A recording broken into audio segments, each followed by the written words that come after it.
Cremating dead bodies helps lessen and destroy negative forces and help break the spell of their control over us, that we may live longer and in greater ease.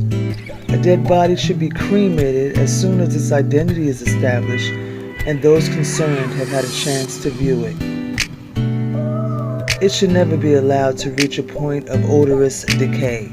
It should be cremated immediately and the remains deposited at the roots of an evergreen tree or some other suitable place willed by the deceased or determined by the relatives.